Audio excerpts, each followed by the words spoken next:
Capítulo 17. Huida y destierro de Jacob. Amenazado de muerte por la ira de Esaú, Jacob salió fugitivo de la casa de su padre, pero llevó consigo la bendición paterna. Isaac le había renovado la promesa del pacto y como heredero de ella, le había mandado que tomase esposa de entre la familia de su madre en Mesopotamia. Sin embargo, Jacob emprendió su solitario viaje con un corazón profundamente acongojado. Con solo su báculo en la mano, debía viajar durante varios días por una región habitada por tribus indómitas y errantes. Dominado por su remordimiento y timidez, trató de evitar a los hombres para no ser hallado por su airado hermano. Temía haber perdido para siempre la bendición que Dios había tratado de darle, y Satanás estaba listo para atormentarlo con sus tentaciones. La noche del segundo día le encontró lejos de las tiendas de su padre.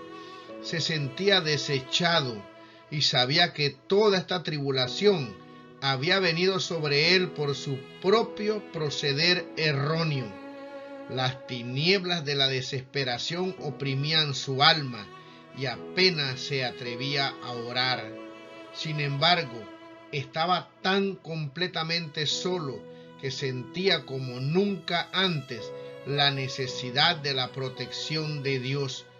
Llorando y con profunda humildad, confesó su pecado y pidió que se le diera alguna evidencia de que no estaba completamente abandonado. Pero su corazón agobiado no encontraba alivio. Había perdido toda confianza en sí mismo y temía haber sido desechado por el Dios de sus padres. Pero Dios no abandonó a Jacob.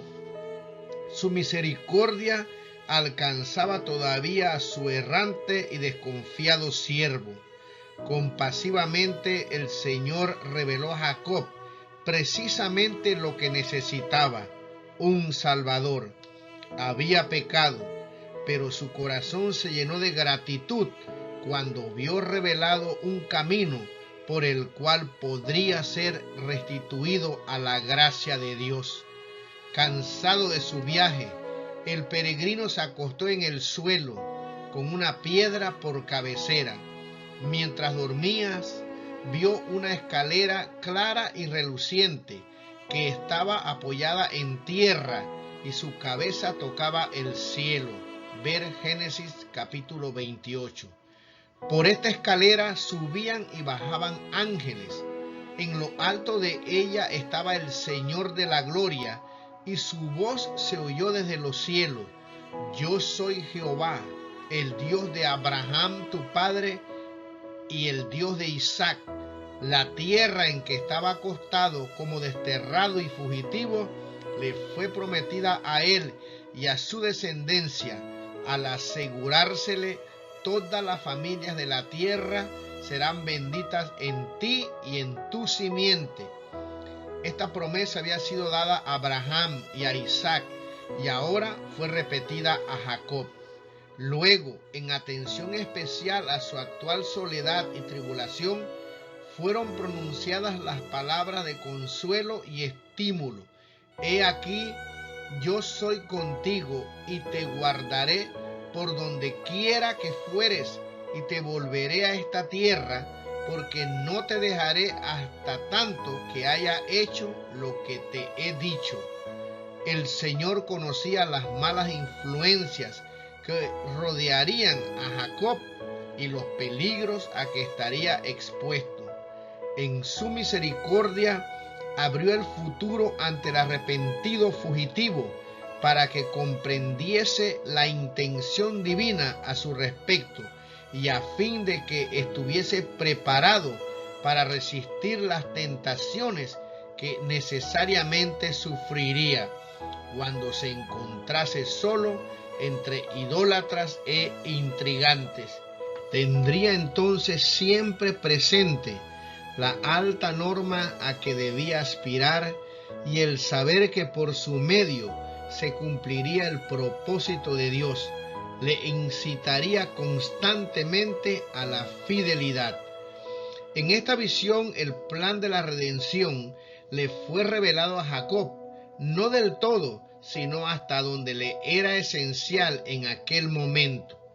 La escalera mística que se le mostró en sueño fue la misma a la cual se refirió Cristo en su conversación con Natanael. Dijo el Señor: de aquí adelante veréis el cielo abierto y los ángeles de Dios que suben y descienden sobre el Hijo del Hombre. Juan 1:51. Hasta el tiempo de la rebelión del hombre contra el gobierno divino, había existido libre comunión entre Dios y el hombre, pero el pecado de Adán y Eva separó la tierra del cielo, de manera que el hombre no podía ya comunicarse con su Hacedor. Sin embargo, no se dejó al mundo en solitaria desesperación. La escalera representa a Jesús, el medio señalado para comunicarnos con el cielo. Si no hubiese salvado por sus méritos el abismo producido por el pecado, los ángeles ministradores no habrían podido tratar con el hombre caído. Cristo une el hombre débil y desamparado con la fuente del poder infinito. Todo esto se le reveló a Jacob en sueño. Aunque su mente comprendió enseguida una parte de la revelación, sus grandes y misteriosas verdades fueron el estudio de toda su vida y las fue comprendiendo cada vez mejor. Jacob se despertó de su sueño en el profundo silencio de la noche. Las relucientes figuras de su visión se habían desvanecido. Sus ojos no veían ahora más que los contornos oscuros de las colinas solitarias y sobre ellas el cielo estrellado. Pero experimentaba un solemne sentimiento de que Dios estaba con él. Una presencia invisible llenaba la soledad. Ciertamente Jehová está en este lugar, dijo, y yo no lo sabía. No es otra cosa que casa de Dios y puerta del cielo. Y levantóse Jacob de mañana, y tomó la piedra que había puesto de cabecera, y alzóla por título, y derramó aceite encima de ella. Siguiendo la costumbre de conmemorar los acontecimientos de importancia, Jacob erigió un monumento a la misericordia de Dios, para que siempre que pasara por aquel camino, pudiese detenerse en ese lugar sagrado para adorar al Señor. Y llamó a aquel lugar Betel, o sea, casa de Dios. Con profunda gratitud repitió la promesa que le aseguraba que la presencia de Dios estaría con él, y luego hizo el solemne voto: si fuere Dios conmigo y me guardare en este viaje que voy, y me diere pan para comer y vestido para vestir, y si tornare en paz a casa de mi padre, Jehová será mi Dios, y esta piedra que he puesto por título será casa de Dios, y de todo lo que me dieres, el diezmo lo he de apartar para ti. Génesis capítulo 28, versículos 20 al 22. Jacob no estaba tratando de concertar condiciones con Dios. El Señor ya le había prometido prosperidad, y este voto era la expresión de un corazón lleno de gratitud por la seguridad del amor y la misericordia de Dios. Jacob comprendía que Dios tenía sobre él derechos que estaba en el deber de reconocer, y que las señales especiales de la gracia divina que se le habían concedido le exigían reciprocidad. Cada bendición que se nos concede demanda una respuesta hacia el autor de todos los dones de la gracia. El cristiano debiera repasar muchas veces su vida pasada y recordar con gratitud las preciosas liberaciones que Dios ha obrado en su favor. sosteniéndole en la tentación, abriéndole camino cuando todo parecía tinieblas y obstáculos, y dándole nuevas fuerzas cuando estaba por desmayar. Debiera reconocer todo esto como pruebas de la protección de los ángeles celestiales. En vista de estas innumerables bendiciones, debiera preguntarse muchas veces con un corazón humilde y agradecido: ¿qué pagaré a Jehová por todos sus beneficios para conmigo? Salmo 116, versículo 12. Nuestro tiempo, nuestros talentos y nuestros bienes debieran dedicarse en forma sagrada al que nos confió estas bendiciones.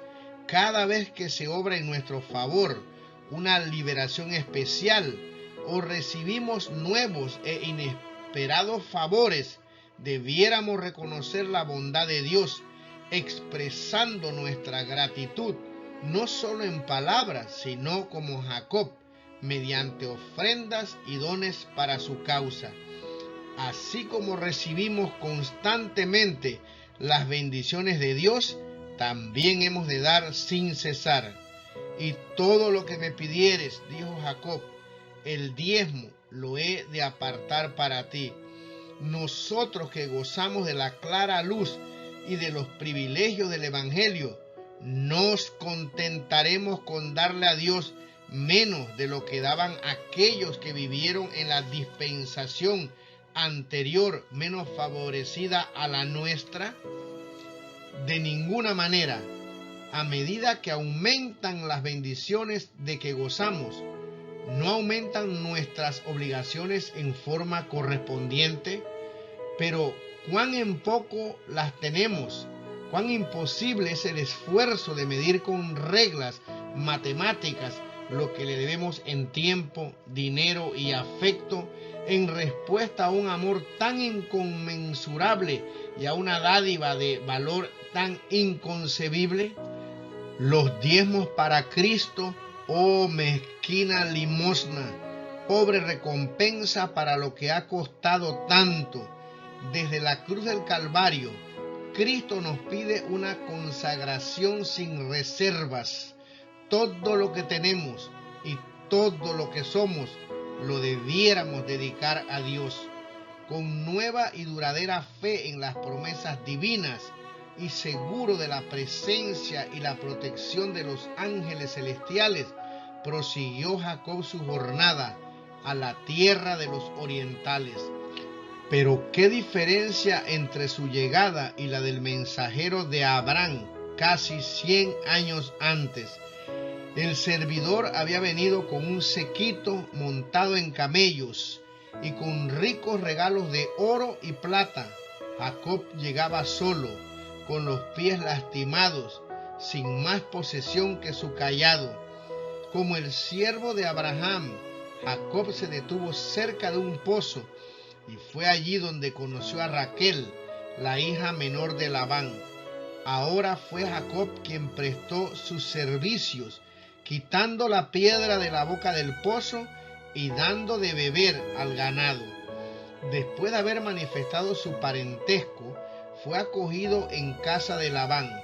Aunque llegó sin herencia ni acompañamiento, pocas semanas bastaron para mostrar el valor de su diligencia y habilidad, y se le exhortó a quedarse. Convinieron en que serviría a Labán 7 años por la mano de Raquel. En los tiempos antiguos era costumbre que el novio, antes de confirmar el compromiso del matrimonio, pagara al padre de su novia, según las circunstancias, cierta suma de dinero o su valor en otros efectos. Esto se consideraba una garantía del matrimonio. ¿No les parecía seguro a los padres confiar la felicidad de sus hijas a hombres que no habían hecho provisión para mantener una familia? Si no eran bastantes frugales y enérgicos para administrar sus negocios y adquirir ganado o tierras, se temía que su vida fuese inútil. Pero se hacían arreglos para probar a los que no tenían con qué pagar la dote de la esposa. Se les permitía trabajar para el padre cuya hija amaban durante un tiempo que variaba según la dote requerida. Cuando el pretendiente era fiel en sus servicios y se mostraba digno también en otros aspectos, recibía a la hija por esposa y, generalmente, la dote que el padre había recibido se la daba a ella el día de la boda. Pero tanto en el caso de Raquel como en el de Lea, el egoísta Labán se quedó con la dote que debía haberles dado a ellas. Esta antigua costumbre, aunque muchas veces se prestaba al abuso, como en el caso de Labán, producía buenos resultados. Cuando se pedía al pretendiente que trabajara para conseguir a su esposa, se evitaba un casamiento precipitado y se le permitía probar la profundidad de sus afectos y su capacidad para mantener a su familia. En nuestros tiempos resultan muchos males de una conducta diferente.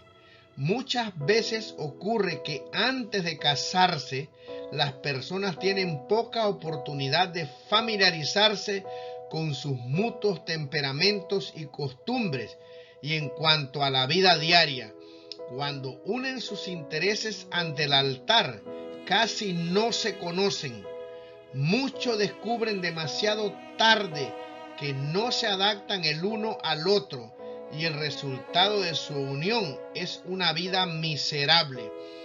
Muchas veces sufren la esposa y los niños a causa de la indolencia, la incapacidad o las costumbres viciosas del marido y padre.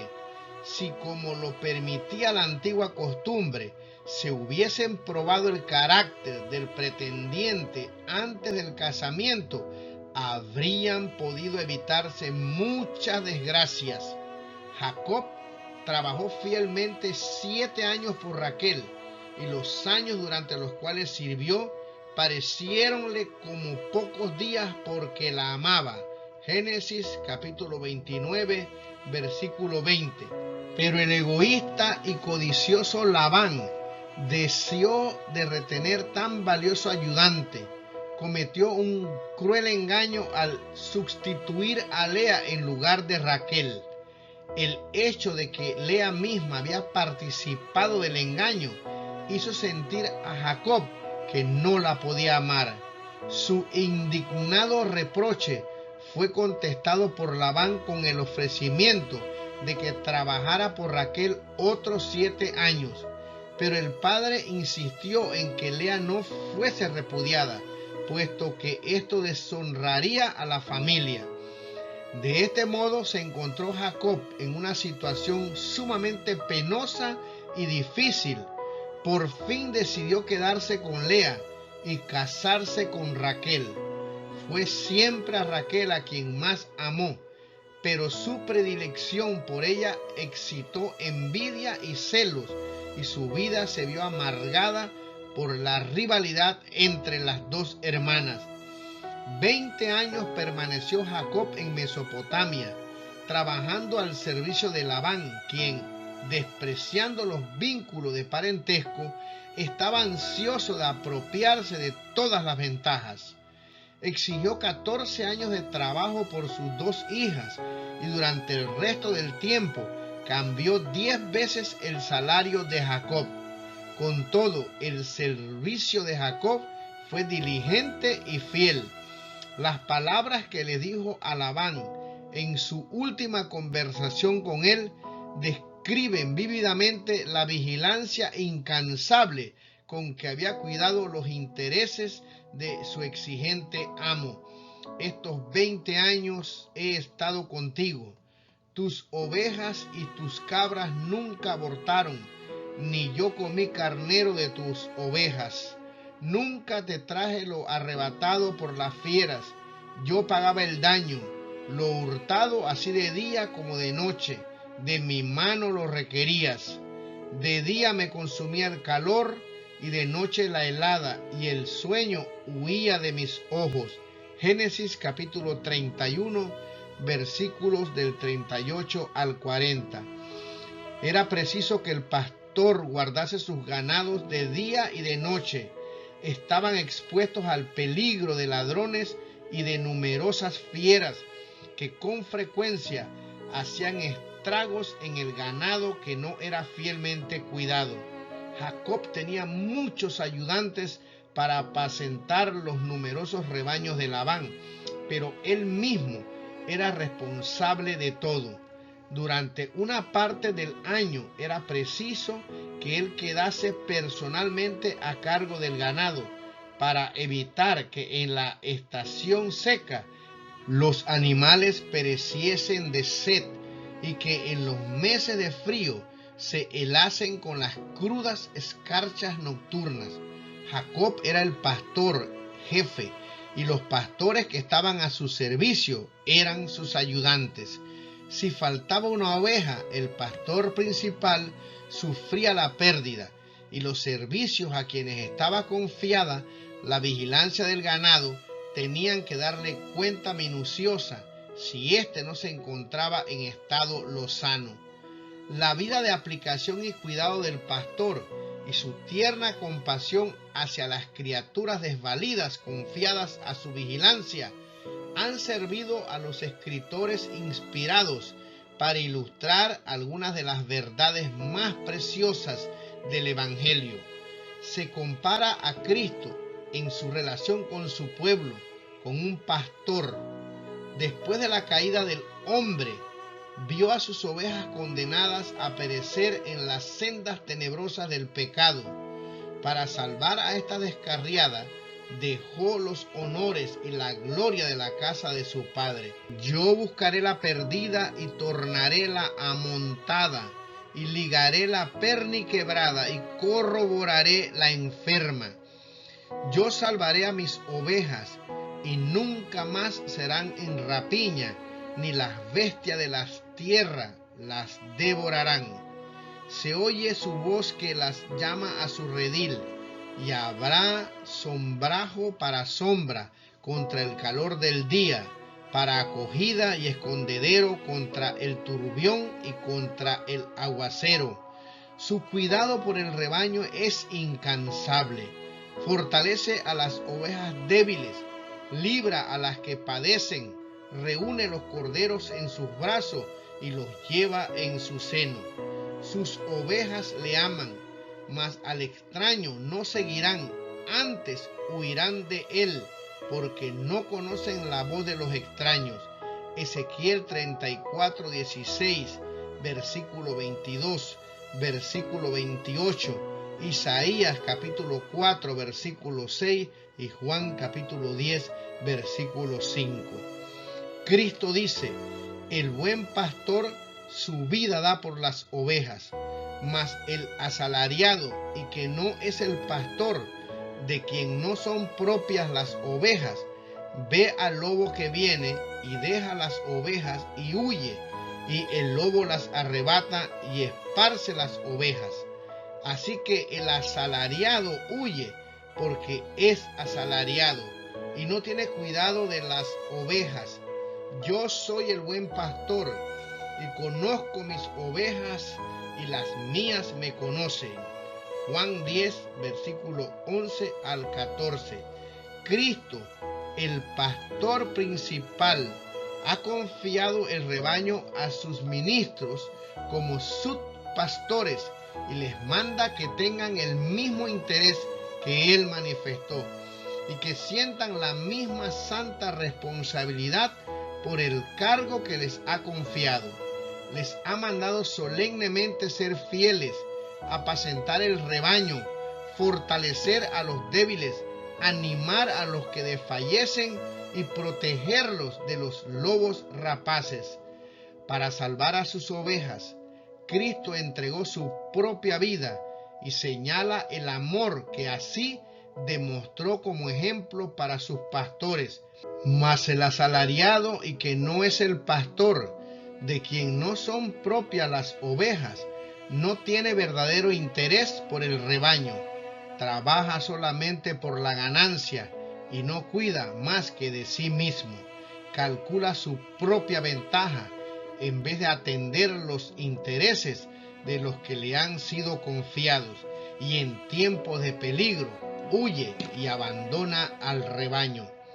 El apóstol Pedro amonesta a los subpastores: apacentad la grey de Dios que está entre vosotros, teniendo cuidado de ella, no por fuerza, sino voluntariamente, no por ganancia deshonesta, sino de un ánimo pronto, y no como teniendo señorío sobre las heredades del Señor, sino siendo desechados de la grey.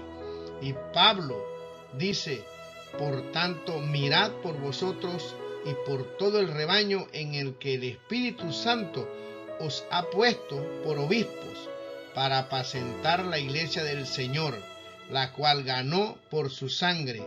Porque yo sé que después de mi partida entrarán en medio de vosotros lobos rapaces que no perdonarán al ganado. Primera de Pedro capítulo 5 versículos 2 y 3, Hechos 20 versículos 28 y 29. Todos los que consideran como un deber desagradable el cuidado y las obligaciones que recaen sobre el fiel pastor son reprendidos así por el apóstol, no por fuerza, sino voluntariamente, no por ganancia deshonestas, sino de un ánimo pronto. El jefe de los pastores despedirá de buena gana a todos estos siervos infieles. La iglesia de Cristo ha sido comprada con su sangre, y todo pastor debe dar cuenta de que las ovejas que están bajo su vigilancia han costado un sacrificio infinito. Debe considerar a cada una de ellas como un ser de valor inestimable, y debe ser incansable en sus esfuerzos por mantenerlas en un estado sano y próspero. El pastor compenetrado del Espíritu de Cristo imitará su ejemplo de abnegación, trabajando constantemente en favor de los que le fueron confiados, y el rebaño prosperará bajo su cuidado. Todos tendrán que dar estricta cuenta de su ministerio. El maestro preguntará a cada pastor: ¿dónde está el rebaño que te fue dado, la grey de tu gloria? Jeremías capítulo 13, versículo 20. El que sea hallado fiel recibirá un rico galardón. Y cuando apareciere el príncipe de los pastores, dice el apóstol, vosotros recibiréis la corona incorruptible de gloria. Primera de Pedro 5:4. Cuando Jacob, cansado de servir a Labán, se propuso volver a Canaán, dijo a su suegro: envíame e iré a mi lugar y a mi tierra. Dame mis mujeres y mis hijos, por las cuales he servido contigo, y déjame ir, pues tú sabes los servicios que te he hecho. Pero Labán le insistió para que se quedara, declarándole: experimentado he que Jehová me ha bendecido por tu causa. Veía que su hacienda aumentaba bajo la administración de su yerno. Entonces dijo a Jacob: poco tenías antes de mi venida, y ha crecido en gran número. Pero a medida que el tiempo pasaba, Labán comenzó a envidiar la mayor prosperidad de Jacob, quien prosperó mucho y tuvo muchas ovejas y siervas y siervos y camellos y asnos. Génesis capítulo 30, versículo 25 al 27, versículo 30, versículo 43. Los hijos de Labán participaban de los celos de su padre, y sus palabras maliciosas llegaron a oídos de Jacob. Jacob ha tomado todo lo que era de nuestro padre, y de lo que era de nuestro padre ha adquirido toda esta grandeza. Miraba también Jacob el semblante de Labán, y veía que no era para él como ayer y antes de ayer. Génesis capítulo 31. Jacob habría dejado a su astuto pariente mucho antes, si no hubiese temido el encuentro con Esaú. Ahora comprendió que estaba en peligro frente a los hijos de Labán, quienes, considerando suya la riqueza de Jacob, tratarían tal vez de obtenerla por la fuerza. Se encontraba en gran perplejidad y aflicción, sin saber qué camino tomar. Pero recordando la bondadosa promesa de Betel, llevó su problema ante Dios y buscó consejo. En un sueño se contestó a su oración: vuélvete a la tierra de tus padres y a tu parentela, que yo seré contigo. La ausencia de Labán le ofreció una ocasión para marcharse. Jacob reunió rápidamente sus rebaños y manadas y los envió adelante. Luego atravesó el Éufrates con sus esposas y niños y siervos, a fin de apresurar su marcha hacia Galaad, en la frontera de Canaán. 3 días después, Labán se enteró de su huida y se puso en camino para perseguir la caravana, a la cual dio alcance al 7º día de su viaje. Estaba lleno de ira y decidido a obligarlos a volver, lo que no dudaba que podría hacer, puesto que su compañía era más fuerte. Los fugitivos estaban realmente en gran peligro. Si Labán no realizó su intención hostil, fue porque Dios mismo se interpuso en favor de su siervo. Poder hay en mi mano, dijo Labán, para haceros mal.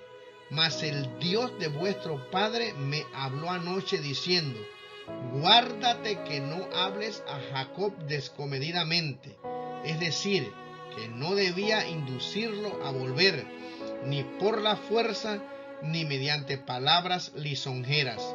Labán había retenido la dote de sus hijas y siempre había tratado a Jacob astuta y duramente, pero con característico disimulo le reprochó ahora su partida secreta, sin haberle dado como padre siquiera la oportunidad de hacer una fiesta de despedida, ni decir adiós a sus hijas y a sus nietos. En contestación a esto, Jacob expuso lisa y llanamente la conducta egoísta y envidiosa de Labán y lo declaró testigo de su propia fidelidad y rectitud.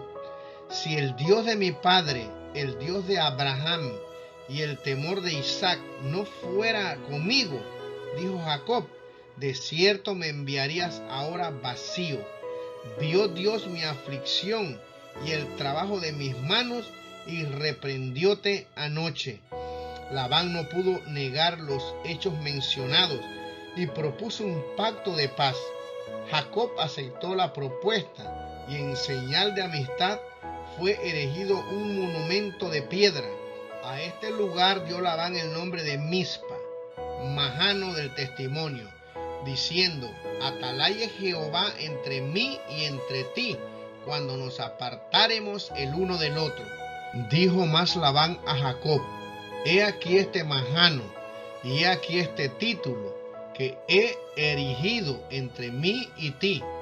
Testigo sea este majano, y testigo sea este título, que ni yo pasaré contra ti este majano, ni tú pasarás contra mí este majano, ni este título, para mal.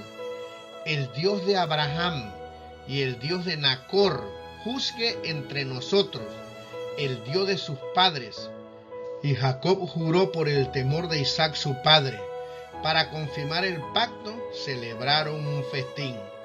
Pasaron la noche en comunión amistosa, y al amanecer, Labán y su acompañamiento se marcharon.